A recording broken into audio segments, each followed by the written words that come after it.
Hello, and good evening. My name is Blue Goat Bard, and tonight I'm going to horror you to sleep. Our feature today is Anchorhead as we continue our adventure into this sleepy little town with a multitude of underlying secrets. We discover that the town itself has turned itself against us. And while the sky opens up and the calamity approaches, we discover a small key to a door in a lighthouse far to the north. What will it hold for us? What answers does it have for us? Tonight, things got a little bit of an upgrade. Tonight, we get serious. As the story begins to come to a close, the danger has ramped up considerably. A number of things are out to get us, a number of things out to kill us, a number of things far more powerful than ourselves. But with a little preparation, some careful thought, and some luck, we just might be able to survive. This is Anchorhead.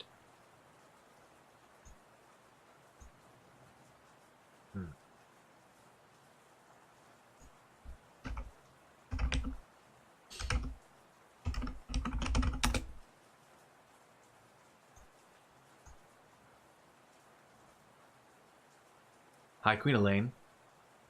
Good evening. Welcome to our read-along. I hope you can find some relaxation in the terror of Anchorhead. Office. Grayish light trickles in through the drawn blinds. The office is quiet, deserted. A narrow staircase in the back leads up to the file room, and the glass-painted door to the west is open. Sitting on the corner of the paper-strewn desk are a telephone and an answering machine. The desk drawer is open, revealing a hastily written letter. Someone has left a coffee cup out, unfinished and cold. I believe last time we played, we found this key. Thank you, dear. A key to the desk drawer left to us on the decapitated body of the real estate lady. Thank you, Goofy. As we made our way to the real estate office, we found a drawer, an unopened drawer in her desk, and inside a letter. And while we read it last time, let's read it again to see if, just as a refresher.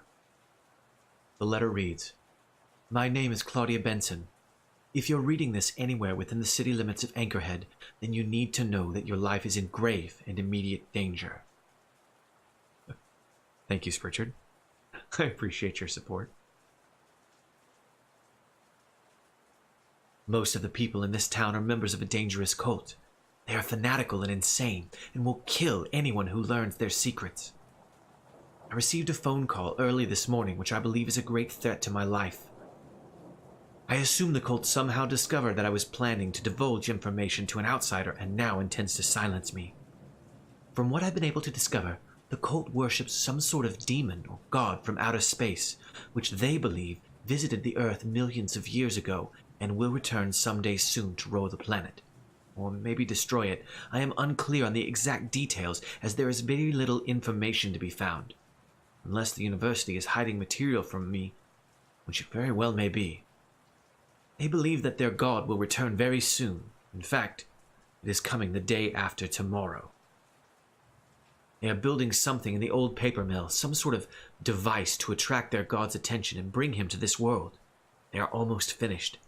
In 2 days, they will turn on the device, perform a ritual that they call the Blessed Event. I have no idea whether this device actually will do what they say it does, but I have every reason to believe that this ritual will mean the wholesale slaughter of every man, woman, and child in the area who is not a cult member. If you are the young man who planned to move into the Verlac estate, you must be careful.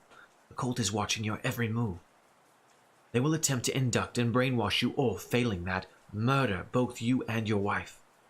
I had hoped to stay and warn you, but as you can see, I don't have much time left. With any luck, I'll be gone by tonight. If I don't make it, please try to stop these people. This key might help. I found it in our old property file on the lighthouse. I know they consider that building important for some reason. Do what you can with it. Be careful. These cultists are a menace, every one of them inbred and insane, and no one is safe as long as they are allowed to run free.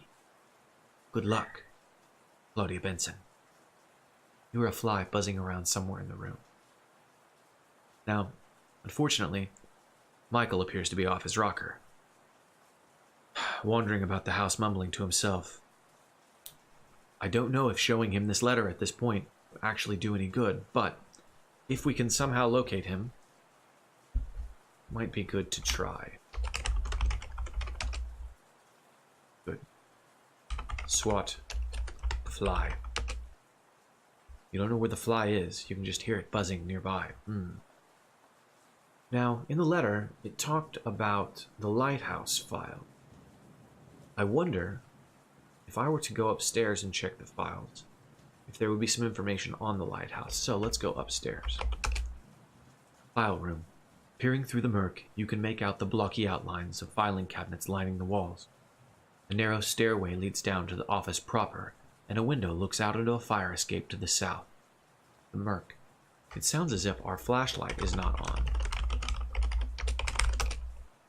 It is already on. Very well. Look up lighthouse in files. Excuse me. I want to tell my wife to see if she can't keep a handle on the dogs.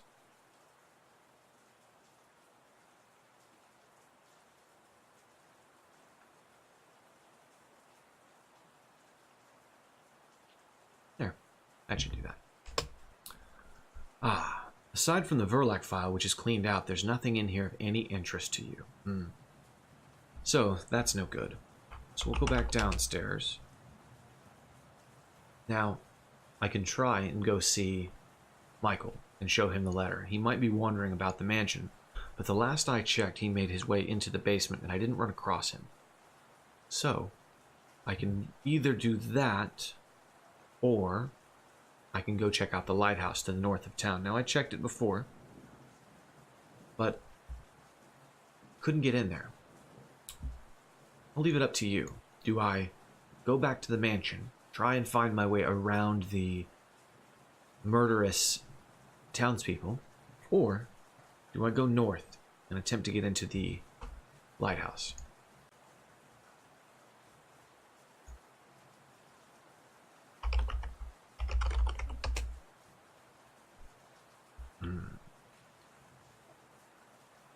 We have a lot of different items. The robe will help us tomorrow or this evening to hide amongst the villagers. The number of keys, each of which I've used except for the tarnished bronze key. The flute I've used. The meat hook was useful. The crystal I still have not found a use for. Now the other thing that we can do is I can go to the library real quick. Actually, that might be on the south side of town. I might have a hard time doing that. Well, as I have received no input from chat, I will head to the lighthouse. We're also on the lookout for an ore. Alright. So if we go west, outside the real estate office, a grim little cul-de-sac tucked away in one corner of the claustrophobic tangle of narrow, twisting avenues that comprise the older portion of Anchorhead. Like most of the streets in this city, it is ancient, shadowy, and leads essentially nowhere. The lane ends here at the real estate agent's office, which lies to the east, and winds its way back towards the center of town to the west. A narrow, garbage-choked alley opens to the southeast. We need to go west through town. Narrow street. As the street winds along from east to west, it narrows until the rooftops on either side practically touch each other. To the south is a twisting lane, even narrower than this one, while a short flight of steps to the north leads down to the local watering hole. Go west again. Ah, there is the university. Let's make our way to the library. I have a number of books to read to you. To the north, a gap in a crowded press of buildings opens onto a road heading out over a grassy heath. The main street continues to the south towards Whately Bridge in the center of town, while a narrow side street leads east. At the top of a steep drive to the northwest, you can just make out the ivy-covered walls of the university. To the south, a group of townsfolk have gathered on Whately Bridge. Townsfolk who, if I approach, will murder me. Those of you listening, how is my sound levels on my thunderstorm and my voice? Now, if we head northwest, we go to the university courtyard. The university campus huddles around this tiny cobbled court, isolated and serene behind ivy-covered walls. City streets lie southeast. To the west is the library. Thank you, Goofy. Reading room. Most of the front area is taken up by reading desk, their green shaded lamps casting tiny islands of radiance here and there amidst the library's dim interior. Shadows roost beneath the high, vaulted ceiling, and whispers rustle at the edge of your hearing. An exit lies east, and a small alcove to the north houses the circulation desk. North. Circulation desk. A high counter divides the reading area from the stacks. A small sign affixed to the wall next to the counter provides instructions for those seeking to check out books. On the counter are a service bell and a dog-eared register. Now, we need to figure out what books to check out. Read register. There are hundreds of entries in this old thing, too many to simply read through. You'd do better to look up a specific name. Now, if I remember correctly... No, Michael is not here. Michael is in the mansion. I would have to take a very circuitous route around town in order to get back there, because the townspeople are on the lookout for me, and if they find me, they'll kill me on sight. I know that the Verlacs, specifically Edward, Michael's immediate relative, has been in the library looking up books, so if I look up Verlac, I should find things from him. Flipping back through the yellowed pages, you notice Edward Verlac's name entered in the register several times throughout the year before his death. The books he checked out include Stranger Stars by Brian Monmouth, A Historical Overview of Superstitions by Arnsworth Fraser, The Righteous Invasion by Warner Green, Mechanics of Metempsychosis by C.C.H. Horn, and In-Fold Transduction of the Space-Time Barrier by Lord Weldrake. Look up The Lighthouse. Now, if I'm looking up in the register, I'm looking up a person. These are people who have checked out books. I don't know how to research the lighthouse here, but I will try. Look up lighthouse. You don't find anything under that name in the register. It appears as though I can only check out these books that are listed here, so I will ring the bell. Ding. A moment later, the gaunt and fishy-eyed librarian silently emerges from the shadows behind the counter. Ask librarian for Stranger Stars. Wordlessly, the librarian retreats back into the shadows, only to reappear the next moment carrying the book you requested. Dutifully, you sign the register, and the librarian sets the book on the counter before disappearing again. Michael started with A Historical Overview of Superstitions, I believe, which we will find him next. Actually, no, he started with this book. So, read Stranger Stars. You open Stranger Stars and start reading. The book contains an overview of zodiacal systems and the mythologies that surround them across different cultures and periods of history. Various chapters go into more detail regarding Western versus Eastern astrologies. So, give me just a moment, please.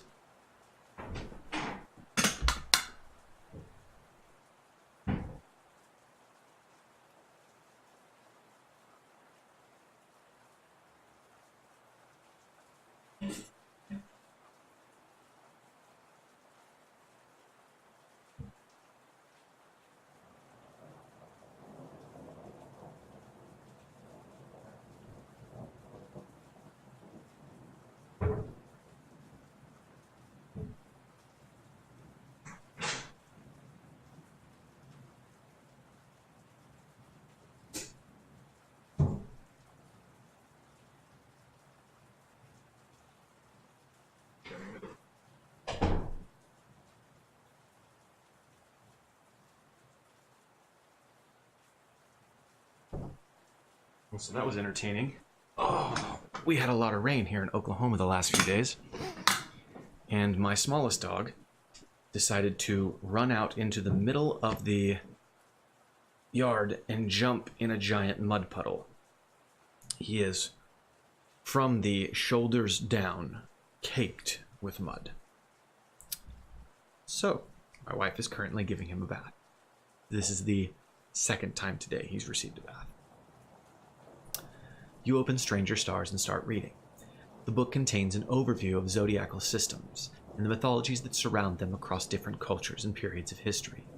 Various chapters go into specific detail regarding Western versus Eastern astrologies, sidereal versus tropical zodiac systems, I believe that's how you pronounce that word, zodiac systems based on cycles other than the lunar calendar, and so on. Probably it's sidereal. Sidereal. We'll go with that. I like the way that sounds better. One chapter near the end of the book catches your eye. Now I adopt my Middle English accent. Of particular interest, and no little controversy, amongst practitioners and scholars of astrology both are the so-called black zodiac systems that are periodically discovered in various parts of the globe. Such systems are notorious for displaying little to no similarity whatsoever to the myth symbols of the prevailing cultures and the regions in which they appear, while at the same time corresponding very closely with each other, despite invariably occurring in tiny, geographically isolated areas, and often separated in history by centuries or more. These remarkable coincidences have prompted many to dismiss the entire notion of the Black Zodiac as a persistent hoax perpetrated by conspiracy theorists, religious cultists, or fifth columnists seeking to discredit astrology altogether. One property shared by most Black Zodiacs is an inability to map neatly onto any known calendrical system. According to some theories, this is because the symbols are based on constellations formed by stars viewed from a point in space other than Earth. Regardless of the truth of such claims, determining the sign into which a particular date falls often involves a fair amount of guesswork, as no two Black Zodiac systems precisely agree. Table 16-1 lists one possible system, based on the symbols and date ranges most commonly attributed to certain New England witch cults in the 17th and 18th centuries, but there is no Table 16-1. The entire page has been torn out. In fact, whilst I was following Michael around the house, it seems he had a copy of that in his possession, which I used to decipher the astrological puzzle found in the basement which led to the temple. Now, interesting book. Wife is not having fun in there. Now, historical overview of superstitions. Ring bell. Ask for overview. Oh. Read overview. You open a historical overview of superstitions and start reading. The book covers quite a lot of information, much of it dull and difficult to follow. A glance at the table of contents reveals a few interesting topics, however. Introduction. The late Croesus Verlac. Rituals of Misquaha Indians. The Dark Man and other aspects. The Strangling Mist and the Ghost Train. These are local superstitions. Read introduction. The introduction begins. New England is an abundant storehouse of American myth and folklore, and the Misquehanna River Valley in particular has long been recognized as particularly fecund ground for tall tales and fanciful superstition. Pagan rituals enacted by degenerate hill-dwelling races, malevolent entities offering Faustian pacts to the foolish and hubris-laden, indescribable grotesqueries squirming up from the depths of our subconscious. These are the dark, untilled subsoil from which our more traditional stories of ghosts, goblins, and witches draw their original inspiration. In collecting and cataloging these myths, this volume attempts to trace their evolution, to lay bare the hidden relationship between our modern sensibilities and their dark roots. In short, to understand the modern mind by explicating the mind of the past. Goes on like that, bombastic and dry. It was published in 1916 by Miskahani University Press, and the preface notes that Fraser was a professor there at the time. Next we have The Legend of Croesus. Read Croesus. This chapter deals with the strange mythology surrounding the person of Croesus Verlac, first of the American Verlacs who immigrated from the Black Forest region of Germany in the early 1600s. This is where I finally figured out the name of the man who started the Verlac clan. His origins are shrouded in mystery. Records hint that he came from a wealthy family, and there are obscure references to his being born under the auspice of the Many-Angled Gate. He settled in the Miskahoney Valley and there established the small fishing port that would eventually be known as Anchorhead. Though Croesus quickly became a powerful and influential figure in the region, he was also singularly aloof and often the subject of gossip. His 6 raven-haired daughters, all schooled at home, were reclusive and odd of habit, shunned by locals who called them the old man's coven when conveniently beyond earshot. By the time the eldest turned 15, the town had all but openly accused them all of witchcraft. No records survive of anyone who might be identified as Croesus Verlac's wife, and contemporary accounts suggest that he may not have had one. He allegedly sired a number of grandsons by more than one of his daughters, ostensibly to keep the Verlac blood pure, such practice unfortunately being far from uncommon in the more secluded and xenophobic settlements at the time. However, the offspring were all stillborn or horribly deformed or both, and there were furtive whispers that Croesus was practicing some form of dark sorcery upon his progeny. On the day that his first healthy child was born to his youngest daughter, Eustacia, Croesus fell ill and died before days' end. After Croesus's death, the townspeople turned against his daughters, burning all of them at the stake except for Eustacia, who managed to escape along with her infant son Wilhelm. She returned some years later after an outbreak of smallpox had wiped out much of the town's older population, including the Calvinist minister and every last man and woman who had participated in the burning of Verlac's blood.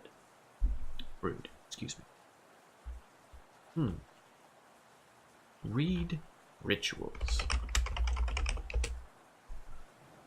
Little is known about the enigmatic Miskahah tribe. They are believed to have occupied a small, unobtrusive territory around the southeastern Massachusetts, along the banks of the river which now bears their name. At the time of this book's publication, property disputes prevent a thorough archaeological investigation of the area. Information regarding this tiny sequestered tribe is therefore scarce and based largely on hearsay and folklore. Analysis of the only known fossil, a partial skull, has led some anthropologists to conclude that the Miskahah were not indigenous to the region. A once popular theory held that the tribe was most closely related to certain degenerate branches of the Canadian Inuit. Fraser uses the term Esquimaux, and were perhaps driven from their original subarctic clime and forced to settle in exile in what would become the northeastern United States. Although precious few physical artifacts have been recovered, chief among them a pair of ritual mask and a crudely carved 7-holed wind instrument, which I possess. Tall tales of Miskahah ritual abound. They appear to have been unilaterally reviled tribe. Most of the whispered stories involve horrid, ululating chants around blazing bonfires in the dead of winter night, grotesque copulations performed in honor of bestial gods, and of course abundant human sacrifice. The Miskahah were widely believed to be child stealers, creeping through open windows at night to perpetrate foul kidnappings. None of these claims can be verified, of course, and scholars are quick to point out that nearly all Native American tribes encountered by the first European settlers have been subject to such prejudices at one time or another. It is known that the Miskahah were star worshippers and possessed a quite complex theology. Beyond the bowl of tiny fires, quite complex theology involving a unique zodiacal system and entities that dwelled beyond the bowl of tiny fires, their term for the night sky. These entities granted wisdom or insanity, bestowed prosperity or famine, according to how well or how laxly the tribe performed its ritual appeasements. The rituals attempted to contact or possibly summon aspects of these entities through elaborately carved beacons, stone mounds or obelisks placed at significant geographical locations. The Misquahaw were one of the few North American tribes to have developed a system of writing prior to any contact with Europeans, and the few erodive hieroglyphs left by them have provided a compelling, but so far intractable puzzle for linguists today. Any further detail about their ritual and mythology remains yet a mystery. My dog is apparently misbehaving in the other room. All right. The Dark Man. Read. Dark Man. Deeply religious and at the same time almost hysterically superstitious, clinging precariously to the edge of an unexplored and terrifying continent, it was only natural for people in the early American settlements to project their collective fears onto the unknown. For the predominantly fundamentalist Protestant sects that first colonized the New World, these projections typically invoked a unique variation of the Christian concept of the devil, a figure commonly known to folklorists today as the Dark Man. The Dark Man generally takes the form of a human male, sometimes of large or even giant stature, more often no larger than an ordinary man. He is invariably dark-skinned, but perhaps, surprisingly, it is only rarely described as a Negro.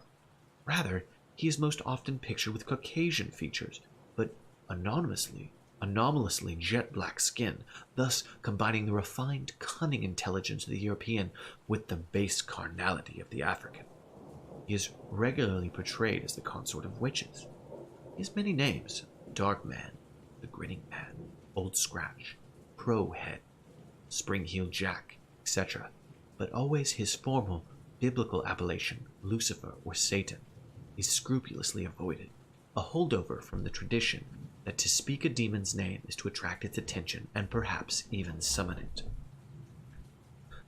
More interesting to the folklorist are the names that hearken further back than these simple Christian superstitions, recalling a more pagan portrayal of the dark and unknown.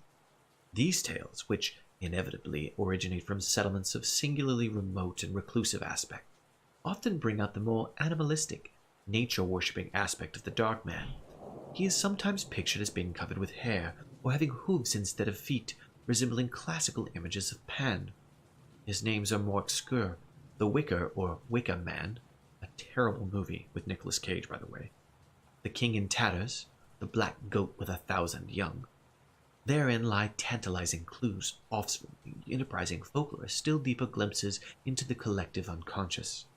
A handful of references have been uncovered that point beyond even these antiquated myth symbols, bizarre aspects that seem to reflect some of the less understood concepts of Native American mysticism. Such Baroque names as the Lurker at the Threshold or the Herald of the Many-Angled Gate point to a substratum of human mythology as yet untouched. These versions typically describe not physical manifestations, but rather abstract concepts of space and time that some scholars have linked to the pre-Roman god Saturn, before he became characterized as merely the father of Zeus, when he was instead identified with the Ouroboros dragon, devourer of worlds. Hopefully, as more archaeological evidence is uncovered, scholars will be able to speak of these primordial connections with greater confidence. Interesting. A lot to these books. Strangling Mist and the Ghost Train. Read Mist. Unique to the lower Misquehanna River Valley, this tale centers around a seemingly malevolent fog that roams the forest and lonely night roads, choking the unwary travel with invisible, untouchable hands. The experience of being attacked by this strange entity is vividly described in an 18th century traveler's journal. Like as though a dead man were to put his corpsey fingers down your throat with one hand and up your nostril with the other. No two tellings can agree on the origins of this terrible mist. Some accounts insist that it is the spirit of the restless dead. Others attribute the effect to malicious hobgoblins.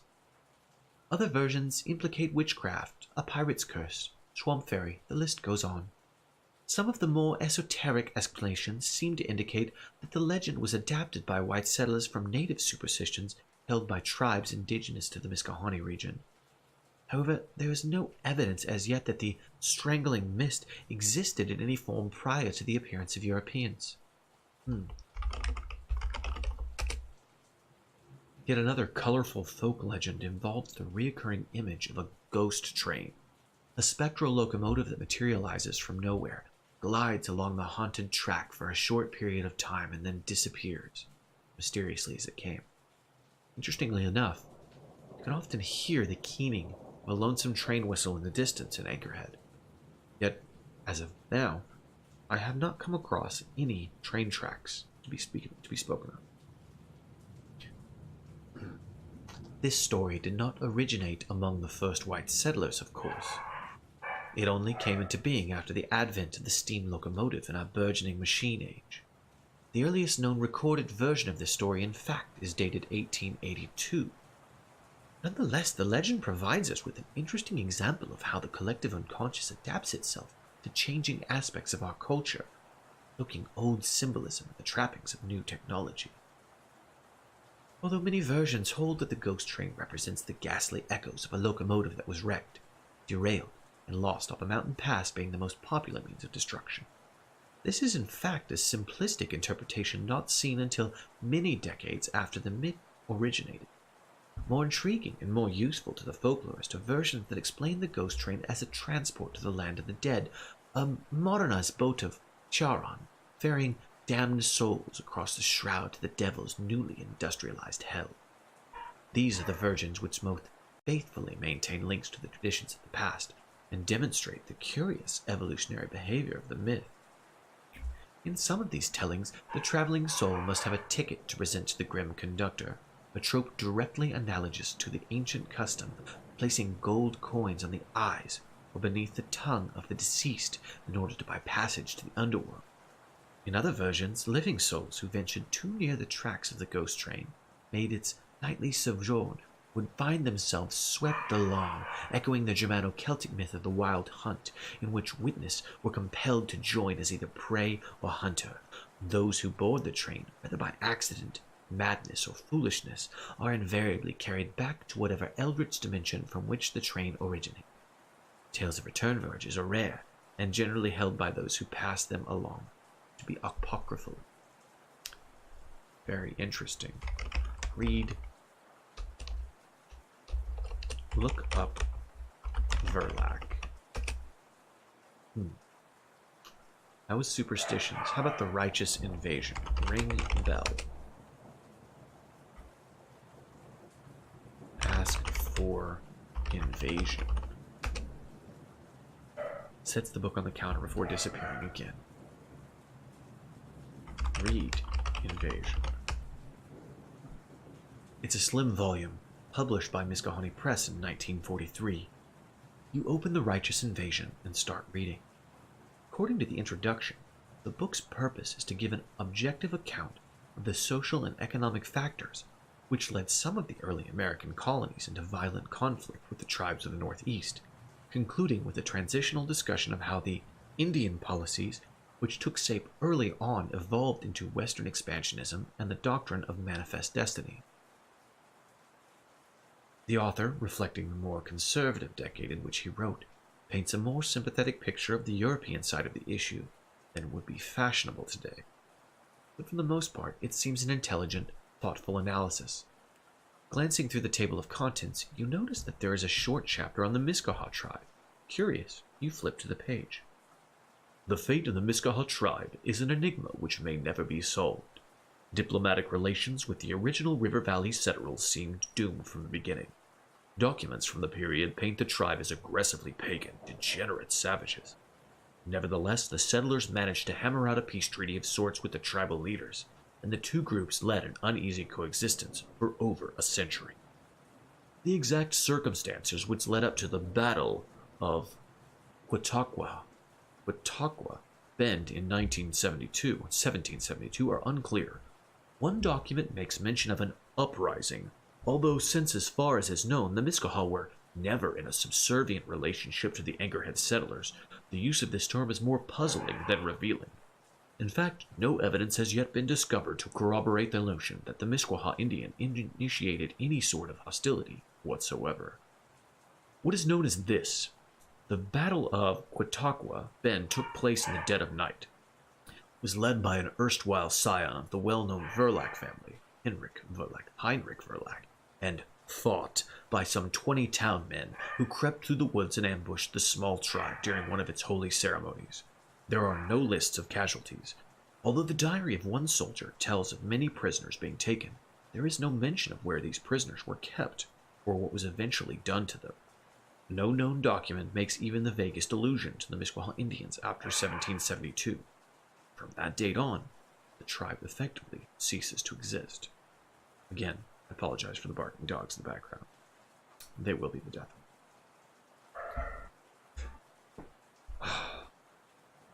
Okay, now, next we need to check out Mechanics. 2 more books. Ask for Mechanics. Let's see if she... Talking to yourself is a sure sign of impending mental collapse. Ring bell. Ask for Mechanics. Read Mechanics. This was originally a paperback published in 1972. Interesting. The books are getting newer as we go along. It's been rebound by the library, but the pages are well thumbed and faded to yellow. You open Mechanics of Metempsychosis and start reading. According to the author's foreword, the term metempsychosis means the transmigration of souls, that is, the reincarnation of a soul into another body. Interesting. The book is an examination of various traditions' explanations of how and why this happens. The author's tone is very matter-of-fact. It's unclear whether he's approaching the subject from the standpoint of a mythologist, or if he actually believes in reincarnation and is evaluating the various theories based on their scientific validity. Flipping through the book, you find a passage that has been highlighted.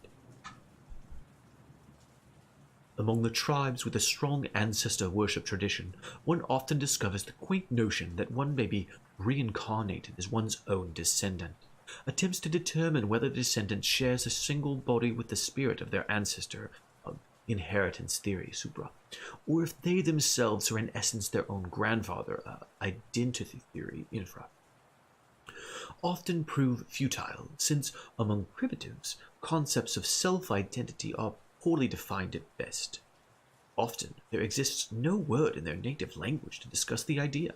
One can assume, however, that the primitive tribesman's conception of the situation is probably closer to the latter option. Otherwise, over the course of generations, one would have to contend with dozens of ancestral spirits fighting for room within a single body. However, the theory of identity also begs the question, how far back does the chain of reincarnation go? Could one conceivably be dealing with a tribe of first men, present at the day of creation and renewing themselves over the aeons with its succeeding generation? So this is talking about how the Verlax, Proceus to be specific, was born again and again and again into his sons over time. Now, the interesting thing about this means he should be dead, because Edward died without a son. But, and again, Michael is acting awfully strange.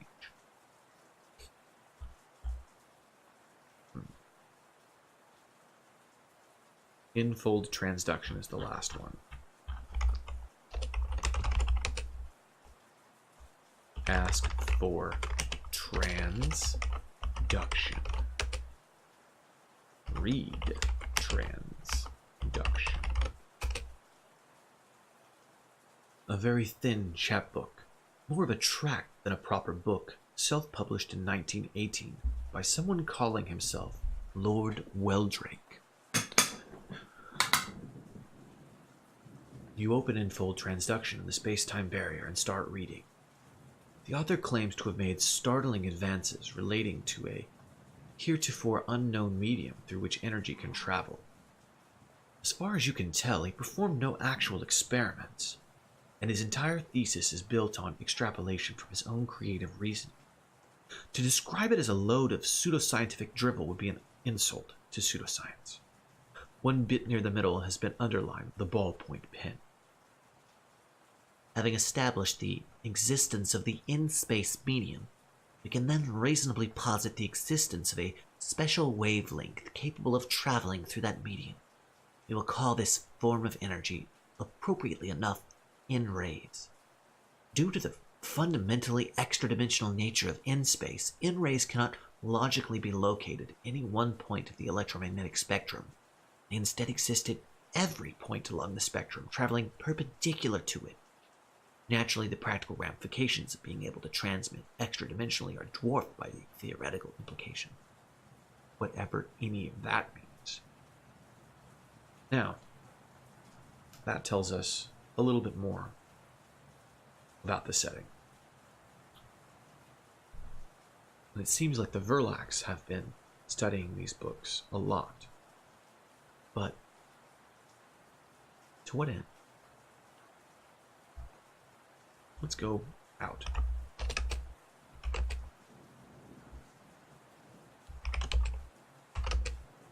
Mill Road.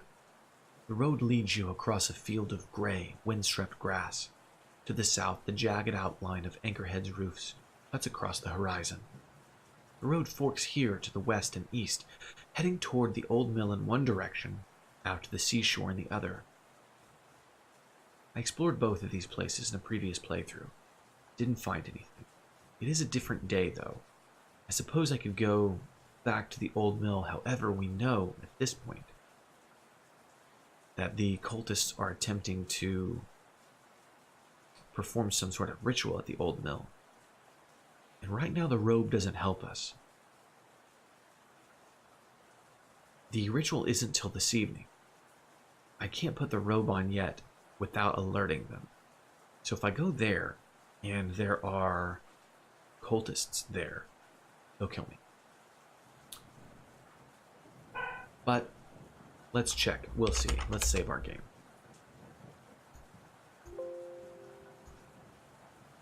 Let's go west. Mill entrance. The road from the east ends here in front of the grim fortress of charred brick that is the town's paper mill. A gate of heavy iron blocks the main entrance. To the southwest, the path leads to an overgrown area behind the mill, while to the north, a rutted lane leads to a small cluster of houses. A bit of ash blows in your face, stinging your eyes. Let's check the southwest. Old foundation. The foundations of an older structure lie crumbling in a sunken square of ground here in the mill's shadow. Weeds push through the cracks in the buckled concrete. Rusted pipes and bent rebar poke up from the ground like the broken legs of dead insects. Dense thickets surround the ruins on all sides, although narrow, overgrown trails lead west and northeast through the underbrush. I don't remember there being a trail to the west last time. Let's check that. Railroad tracks. Very nice. So, that does prove the existence of a train coming through here at times. The trail from the east climbs up a small, short embankment, emerges from the thicket here along the railroad tracks. Beyond them lie miles of empty heath as far as you can see. Search tracks. There's nothing on the railroad tracks. Absently, you brush a bit of ash from your clothes. It leaves a grimy smear. I wonder if I can examine the ash. The ash drifts gently down from the sky like gray snow, coating everything with a thin layer of soot. Let's go back east, northeast. The wind moans across the heath as though it had forgotten something terribly important. North, Shantytown. The road from the south peters out at a small clearing of rutted mud, crowded closely on all sides by leaning, dilapidated shacks. The town is still, almost deserted. Only a few loose bits of tar paper, flapping listlessly in the wind, betray any movement. Thank you for the subscription, Luke. And yes, I am wearing an ascot. This is my read you to sleep outfit.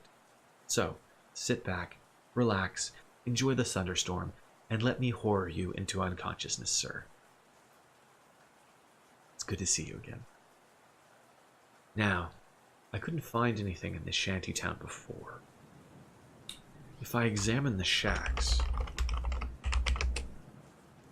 The sagging hovels have been bleached gray by rain and mud and the pollution in the air. Here and there you spot a bit of color, some small attempt to humanize the place, a bright curtain behind which a cracked window pane or wilted flowers planted to a warped and rotting front stoop. By and large, this is a joyless place, decrepit and groveling under the shadow of the mill. You spot a pair of lean, manging dogs worrying about some refuse by one of the shacks. As soon as they notice you, they slink away. Examine refuse. Can't see any such thing. Search shacks. The curtains are drawn tight. Curtains twitch behind a grimy window pane. Is that a face pulling back into the shadows? You're not sure. Knock on door. There are dozens of houses here. You might try referring to a specific address. There's a soft rattle behind you, like an empty can being kicked across the uneven ground. When you look, there is no one there. Can I go north again? The main road leads to the south. Let's wait. The wind kicks up a small cloud of ash, momentarily choking. A specific address.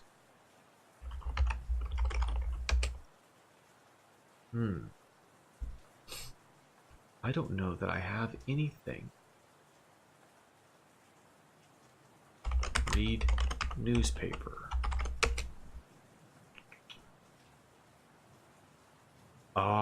This is exactly what I wanted, strangely enough.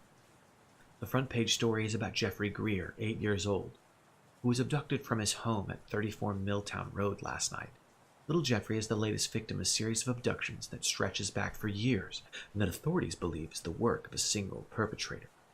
Early investigations led some to suspect Edward Verlack, Anchorhead resident and professor of history at Miskahoney University. The local police were unable to obtain a confession or any hard proof. Verlack had been convicted of murdering his wife and 2 daughters in January of this year. He was found not guilty by reason of insanity and incarcerated in Dahmer's Asylum, where he remained until committing suicide last March. That's who went to the asylum. I'd forgotten that. This latest kidnapping, occurring months after Edward's death, seems to have cleared up any lingering suspicions that he might have been the culprit. Anyone possessing information regarding the whereabouts of Jeffrey Greer is strongly urged to speak to the authorities as soon as possible. There's also a weather advisory down in the lower corner of the page. Heavy offshore fog today and tomorrow. Boaters and fishermen are urged to stay on shore. If you must go out on the water, navigate by the buoys and make sure to set a beacon before casting off. I did that. My lantern is hung up on the docks. I just need to find an oar. Now, we have number 34 Milltown Road. So examine number 34.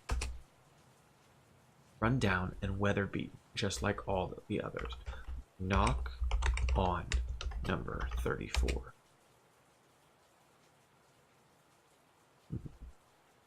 I have certain followers who have fantastic taste. This was actually a gift from my audience. So, shout out to Goofy 96547 and Special K.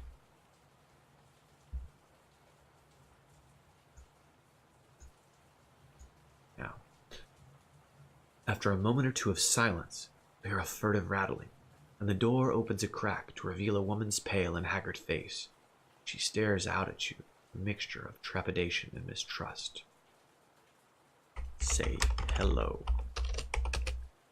The woman's only answer is tight-lipped silence. She continues to stare at you as though waiting to see what else you have to say. I found a stuffed bear. Show woman bear. The woman's eyes widen with sudden recognition, and she takes the teddy bear from you, turning it over to read the initials stitched on the back. Where did you find this? She whispers. Did you find... She stops, looks around at the other hovels. Come inside, she says, and motions you into the house. Number 34 Milltown Road. A dirty ramshackle home scraped together out of the bits and ends of working-class poverty. The floor is warped with broken wood, and rags hang across the windows in lieu of curtains. Over in the far corner is a dented stove, and the opposite a threadbare cot. It hits you suddenly that a family of 3 once lived, slept, and ate all in this single room, just slightly smaller than your bedroom back at the house. An old wooden oar is propped up in the corner. There's my oar. With gentle deliberateness, the woman places the battered teddy bear on the cot, propping it up against the pillow and arranging the cover around it as though it were an ailing child. "Where did you find this?" she asks, not even daring to turn around. "Did you find Jeffrey? Is Jeffrey all right?"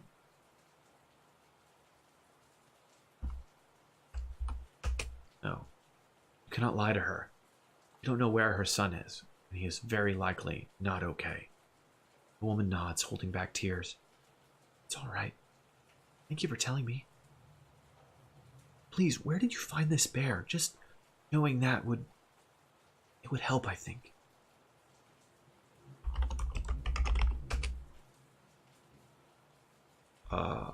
Crap. Where did I find that? Tell her about, well? Quietly, and sparing as much detail as you can, you tell Jeffrey's mother about the old well behind the slaughterhouse, and what you found at the bottom of it. When you are finished, she stands still for a moment, then her knees buckle and she sits down suddenly on the edge of the cot. She looks as though she might throw up. "Thank you," she says in a trembling voice. "That was difficult to hear. But it's better now, to know. Thank you for telling me. If there's anything I can do, or give, to help you, please ask." "Ask for ore." "Go ahead and take it," the woman says. "I'm so grateful to you for telling me about Jeffrey. Even if it wasn't what I'd hoped to hear.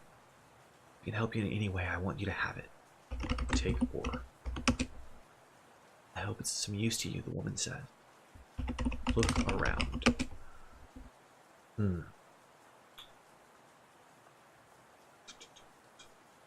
Stove. Cot. Let's examine the stove.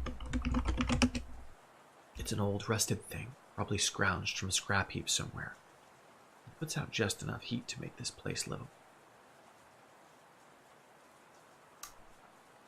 Examine cot.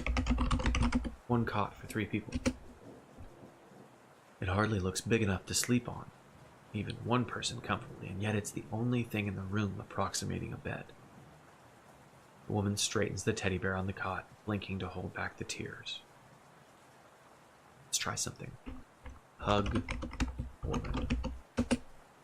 You don't feel as though you know her that well. Tell woman goodbye. "Oh, you're leaving?" the woman asks. "Come back soon." How do I leave? West. Out. There we go. Now, we've got the ore. I believe we've searched the only thing here that is worth finding. Let us finally go check out that lighthouse. We're going to go south, east, east. The road reaches the shore and heads out onto a rocky breakwater. The spine. You're picking your way across the rough, rock-hewn spine of the breakwater, where the road has diminished to little more than a pair of muddy ruts. 100 yards to the northeast, at the breakwater's far end, a lonely lighthouse stands vigil against the ocean.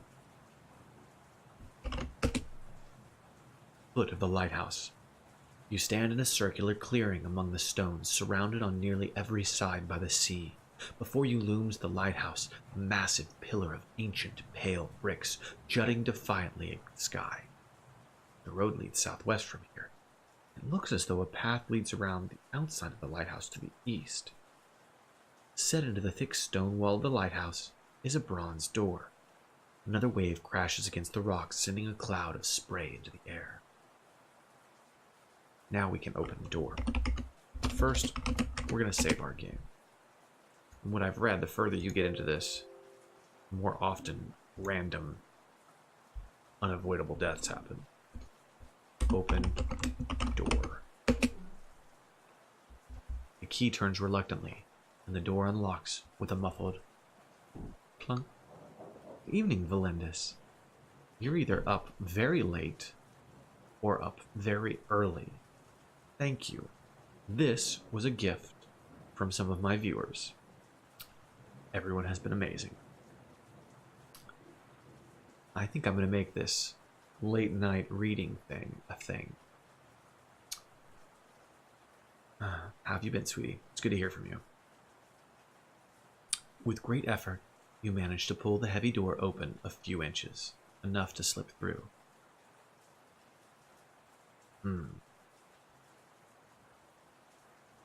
Enter. Enter. Lighthouse.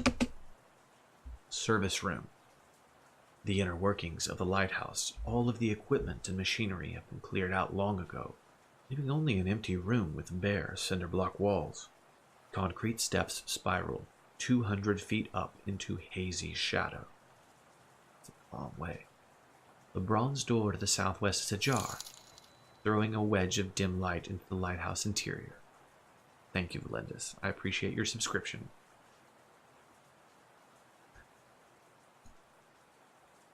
You are continually awesome.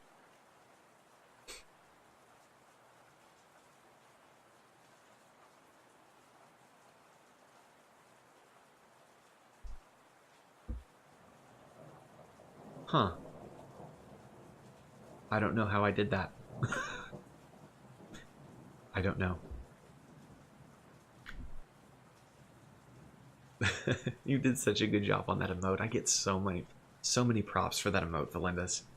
Anyone who's out there watching that needs emotes or just wants to go watch someone who's really awesome and sweet, you need to check out Valendis. She is awesome. All right, where were we?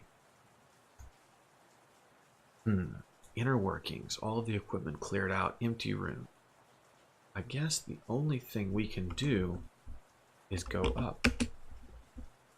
You climb the winding stairs, circling the inner circumference of the tower and finally emerging breathless at the top. Too busy with work to stream. Well, I guess that's a good thing, in a sense. Congratulations on that. Lantern room. Walls of floor-to-ceiling glass surround this circular chamber at the top of the lighthouse, allowing a spectacular view in every direction. Stairs lead back down to ground level. The lantern must have been removed some time ago. All that remains are the anchoring bolts sticking out of the concrete floor.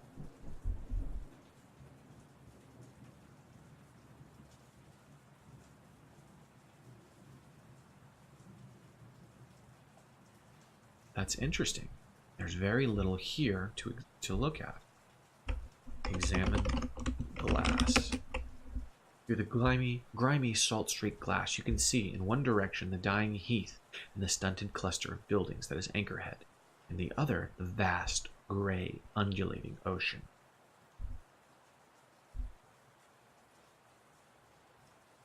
Why do they have you working so hard right now, Valendis? And why are you up so late? Is this unusual for you? Or is it early there? It might actually be 6 a.m. or so. 4 a.m. I don't know.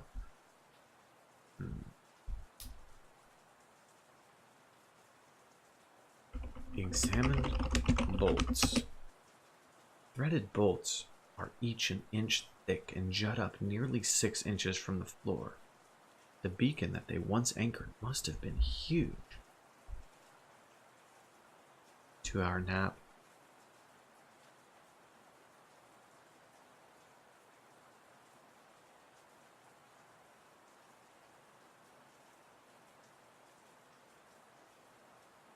That sounds like a very interesting day, Valendis.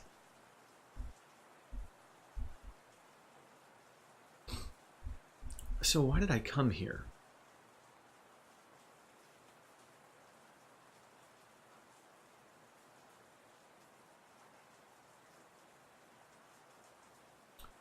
I'm not really certain. I got the lighthouse key from the real estate lady.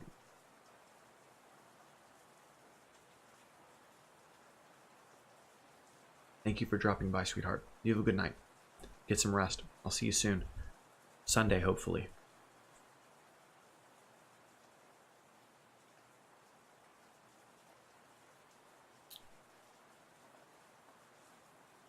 Oh, very well. Thank you.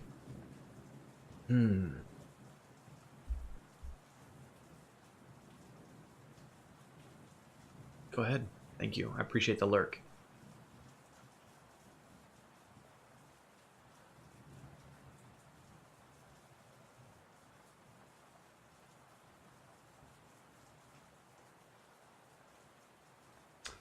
Let's check my inventory.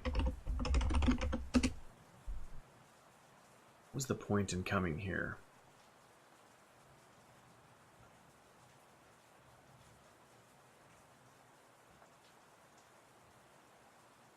I have the lantern. Flashlight. Use lantern? Light lantern. First taking the book of matches, first taking the lantern, first lighting a match, first taking the book of matches. One of the match flares up and starts to burn. The wick catches and soon the lantern is flickering brightly. Examine lantern. Old-fashioned hurricane lamp, glass chimney to protect it from the wind. The cotton wick burns fitfully in its reservoir of oil. Place lantern on bolts. That's not a verb I recognize. Use. It's not a verb I recognize. Examine crystal. It's nearly the size of your fist. There's a weird asymmetry to it that is difficult for you to visually process. It's as though no matter what angle you view it from, by the way, this is in my inventory, the facets don't seem like they should all fit together according to conventional geometry. Shine flashlight on crystal. Shine the flashlight. Shine flashlight through crystal. Shine the flashlight.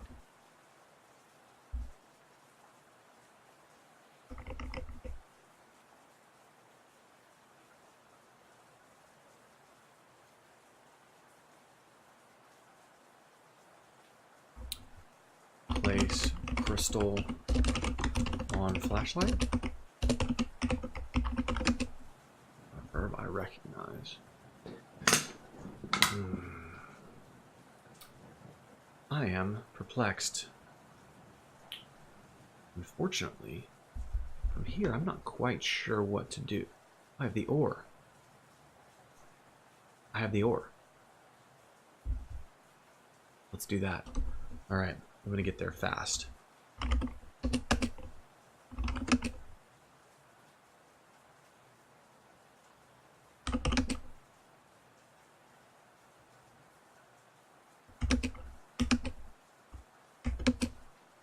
Okay, now this is the hard part.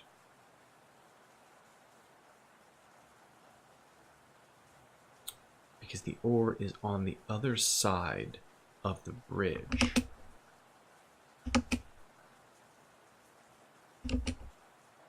Nope, that's the curiosity shot. That does not do any good. Ah. Nope. There we go. Okay. I used the dark tangled streets to randomly place me somewhere in the town. Now here's the problem. I might have just messed with myself, so we're gonna save a game. Alright. So if I go north, I'm on the Riverwalk. Good. I go east, that puts me in the vacant lot. One more time puts me on the wharf. A ramshackle wooden pier extends several yards out into the ocean. Several fishing boats are tied nearby. The sea is calmer today, quiet but for the slow creak of hawsers and the hollow slap of water against hull. To the west, a path leads back to the land. At the end of the pier stands a lone wooden post, like a half-finished gibbet. Tied to the end of the pier, somewhat apart from the larger boats, is a small dinghy. Now, in a previous play, I learned that if I get on the boat, it will take me to a buoy. There's a key on that buoy. Now, to what, I don't know. I think it's the Iron Gate. But I couldn't get back because I didn't have the oar, and I couldn't find my way back because I didn't have the lantern. But if I hang lantern on gibbet,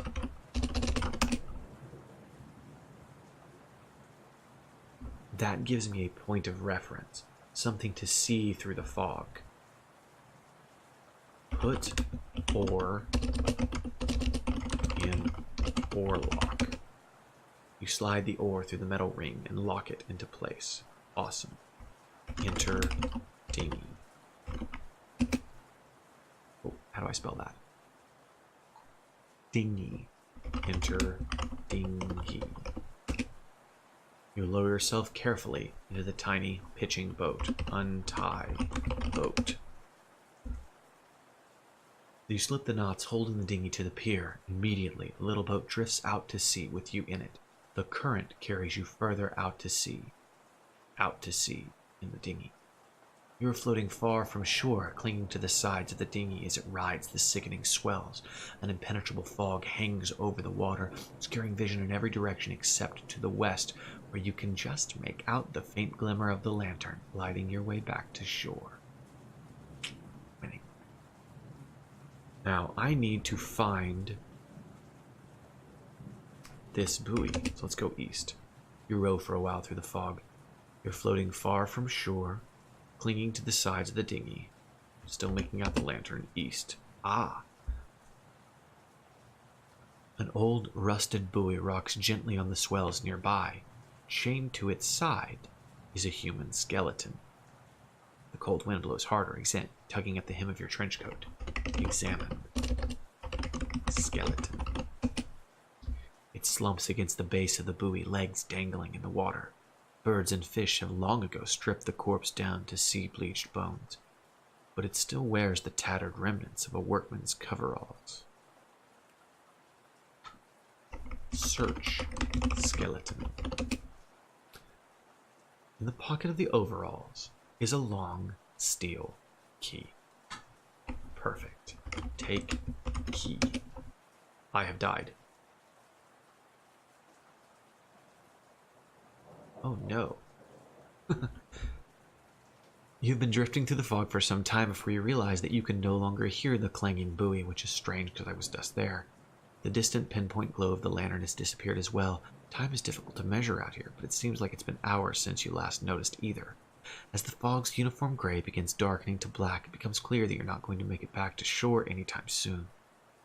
And later, when night is truly fallen, you hear the soft splashes of curious surfacing things surrounding you, and the first tentative thumps begin rocking your tiny boat. It's even more clear. You will not make it back to shore, ever. So it's clear that the game times you. So we'll get back there real quick. Hang lantern on gibbet. Put oar in oar lock. Enter dinghy. Oops. Enter dinghy. Untie dinghy. East, east, east. I've died.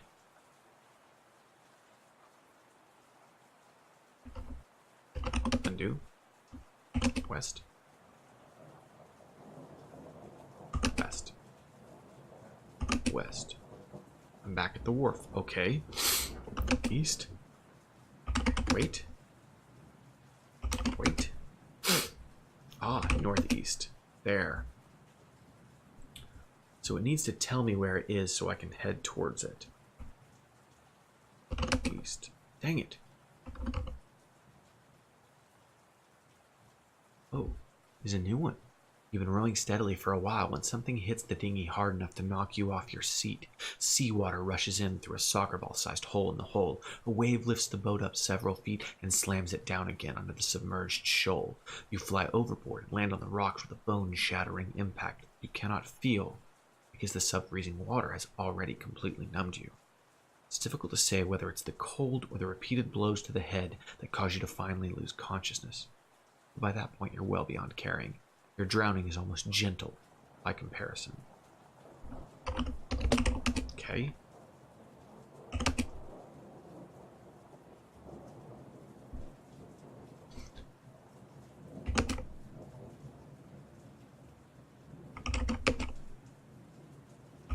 Where is this dinghy? Or this buoy? Somewhere far out to sea. East. Listen. Listen. Listen.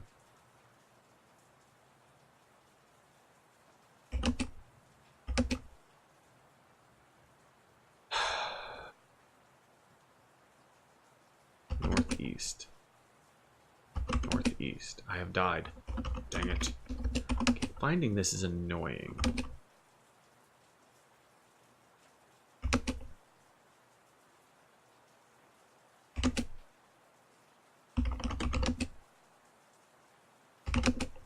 There. Take key. There we go. You take the long key, this long steel key from the coveralls. It's an oddly shaped key, a long cylinder with several rows of peg-like teeth set radially around it. A long cylinder, several rows of peg-like teeth set radially around. That's an interesting key. We need to go back to shore. There we go.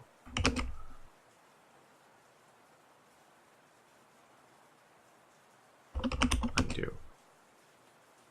Tie dinghy. Oh, tie dinghy to, oh my god, to here. You moor the dinghy securely to the pier. The cold wind blows harder, tugging at the hem of your trench coat. Now, I have a steel key. So what I've learned is that the metal in the keys correspond directly with the door they're intended to unlock. So a bronze key unlocks a bronze door. A brass key unlocks a brass door. I don't know that I've come across anything steel.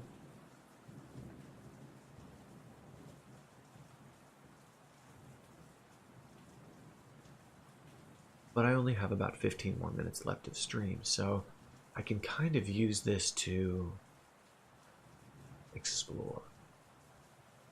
We still don't know what to do about the lighthouse, even though we can get in there. I guess the best thing would be to see if I can get into the Iron Gate. Let's try that. To do so, we're going to need to go west and west. Go back east and take the lantern.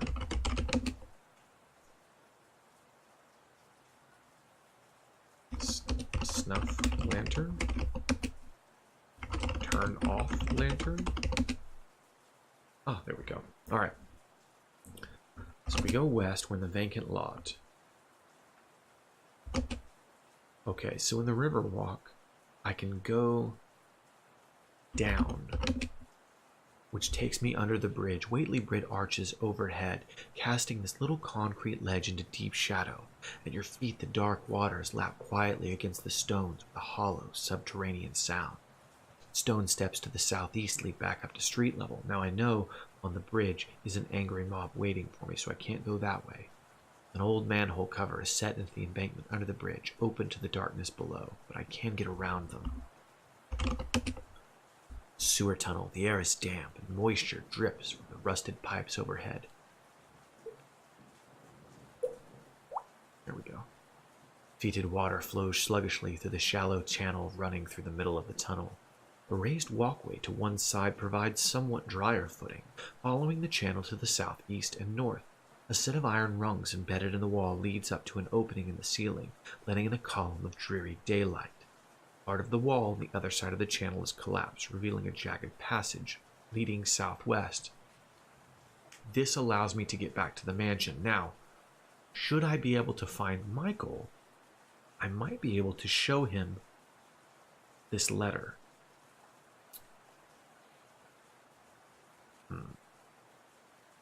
My problem with that is that's a lot of wandering around reading crap that I may not get anywhere with. So we're going to go check the gate, see if we can get that open. I might see if this works outside the stream and then bring it back for the rest of you next week. So we'll go north. Flooded passage, knee-deep water floods this cramped tunnel, dripping constantly from the low ceiling and seeping through thousands of invisible fissures in the walls. There's barely enough room to stand up straight, much less stand somewhere dry. Higher ground lies to the south, while a metal grating blocks the way north. Some of the concrete surrounding the grating is shifted and partially collapsed, causing a couple of the bars to bend outward, which allows me to go through. Storm tunnel. Water pours into this tunnel from dozens of small drain pipes jutting from the walls. Most of the sewage flows south, where I came from, but a thin trickle is diverged into a larger concrete pipe that leads away to the east. This should take me out to a littered beach, a narrow strip of sand tucked away between two outcroppings in the rocky shoreline, accessible only by way of a steep, muddy slope to the west. The sand is filthy and strewn with rocks, seaweed, and other bits of storm-tossed detritus. Near the bottom of the pipe slope, a sewage outflow pipe juts out over the beach, about 3 feet above the ground. A thin stream of acrid-smelling sewage trickles out over the lip of the pipe, forming a puddle in the sand. Hear the lonely clanging of a buoy somewhere far out to sea. This is going to lead us right back to the real estate agent's office where we were earlier in the stream. So I'm going to quickly navigate us to the iron gate and see if this key unlocks that gate. So, west,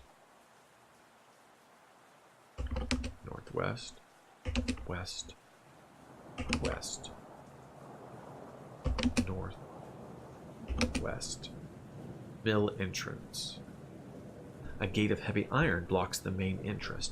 It's not a steel gate. Examine gate. A 12-foot-high barricade of narrowly spaced iron bars seals off the entrance to the mill compound. It is shut and locked. There is no guardhouse, no buzzer or intercom, no candle or keyhole, no apparent means of getting in or letting someone inside know you want in, just this implacable gate in an unscalable wall. A bit of ash blows into your face, stinging your eye. Well, that is unhelpful. I think we have come to an impasse. Because even if I try and open the gate, the mill gate is locked tight. We've made good headway, though. Put steel key on key ring. Examine steel key. Oh, there's a small steel key. Examine long steel key. It's an oddly shaped key, a long cylinder with several rows of peg-like teeth set radially around it. I don't know where to do anything with this. There's nothing back at the house that I can remember needing a key like this with a strange indention or anything like that. Why it was on the buoy, I don't know. It's very strange. We don't have anything that we can do. It was in a workman's overall.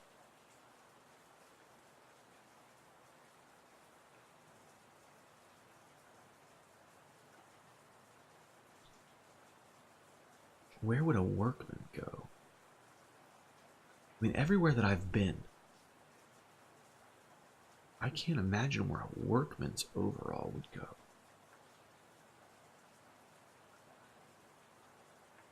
Maybe the asylum?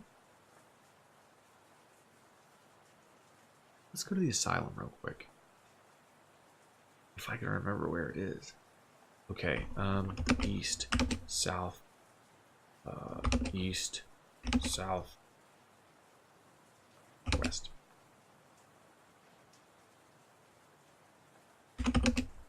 Asylum courtyard. Wow, that worked out really well.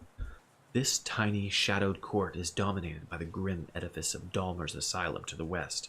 A driveway to the northeast leads back to the street, and a narrow alley leads to the east. I haven't figured out what to do at this place at all.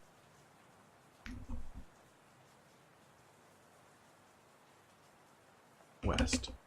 Waiting room. A grubby little waiting room, decorated in mint green tile and whitewashed cinder blocks. A potted palm clings tenaciously to life over in one corner. You can exit the asylum to the east, and a barred gate blocks the way west. An orderly leans against the wall, leisurely perusing a magazine. Gate. Examine gate. The bars are spaced about 4 inches apart and seem more than sturdy enough to keep the lunatics safe. Open gate. Hey lady, you can't go in there, says the orderly. That's the psych ward. No admittance. Ask orderly about Edward Verlac. The orderly scratches his chin. Edward, isn't he the guy who murdered his whole family last year? Wife, 2 little girls. And that was a shame. Yeah, I remember him. He was in here for a little while. Didn't last too long. Bashed his brains out against the observation window in his cell. Reinforced glass took him right out.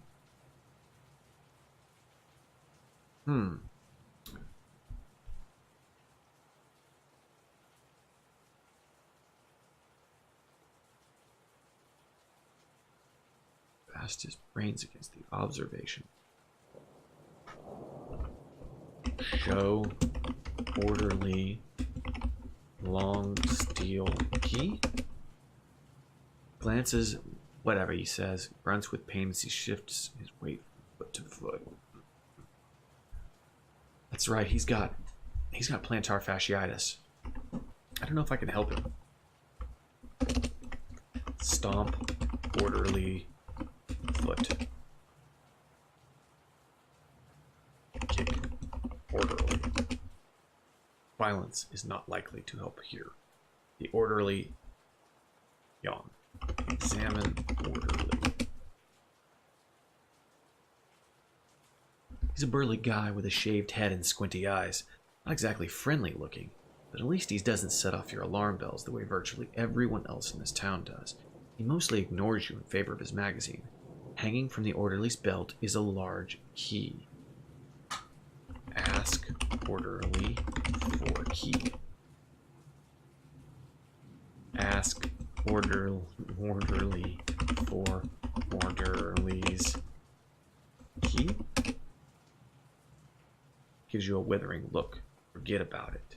Ask about orderly's key. Key opens up the psych ward, says the orderly, and I'm the only one who carries it. It's a big responsibility, I don't mind saying.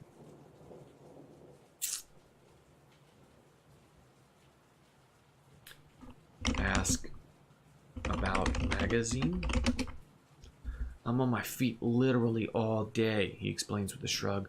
Arch is totally shot, and I got me some wicked plantar fasciitis.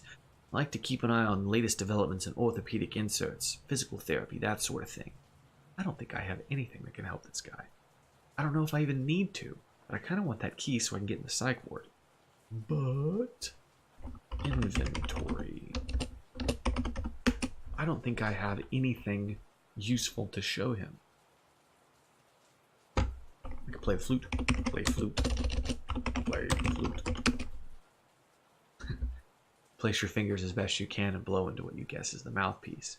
Flute gives off an eerie metallic warble that seems to hang in the air, lingering for a few moments after you stop playing.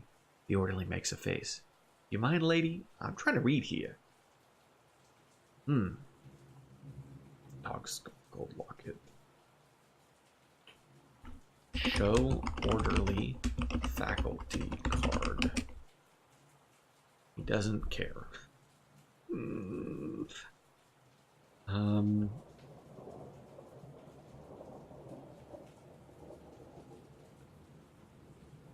Well, crap. I don't know what to do with this. Oh. Well, it's been a good... I'm going to show him the crystal. No, that doesn't matter. I'm going to show him. Show orderly crystal. Yeah, he says. Cool. Well, I think that does it for us. I'm going to do a little research, play with some things in my off time, and see if I can't figure out my way around this. There's probably a lot I'm forgetting, but I believe that puts an end to this stream. Thank you everyone for coming out. I very much appreciate everyone who kept me company. If I can, with y'all's participation, I would love to raid someone.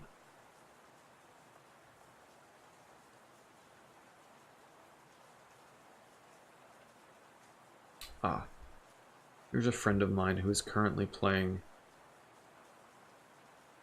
Fortnite. So if we just stop it. Things you rely on, no matter where you are. The all-new 2019 Nissan Altima. We'll just go in, say hi real quick. These gentlemen do a weekly Dungeons and Dragons stream, and he took an interest in me because I am doing a weekly Dungeons and Dragons building stream. I'm talking about designing settings and such. And over the next few months, I'm going to go through and design an entire setting and system adjustments for 5th edition from scratch. So, they're having some fun together. It looks like a few of them playing. Let's go give them a hard time. Yeah, Overwatch isn't free. It was with the humble bundle. Thanks, Luke. Have a good night, man. I don't have land. Oh, how was the Well, full even name? if you got it now, you wouldn't Mercs necessarily get it. But I of do get a lot of Mischief. bonuses. How do I control the volume? How do I control it? It should be optional. Mischief, I believe. That's okay. He's dying. There it is. Can you All right, hear let's do this. Where are we going? Have a good night, everybody. Thanks for coming out. We're going You guys are desert? awesome. Westeros is bad. So what do we... Oh, okay. I don't know. I see we're not talking about it. Leroy. You motherfucker. All right. I Got was 5 of you don't ready? worry Let's about do it. this. Fucking go to that castle. I was just trying to find the button Have a good to night. control dogs so I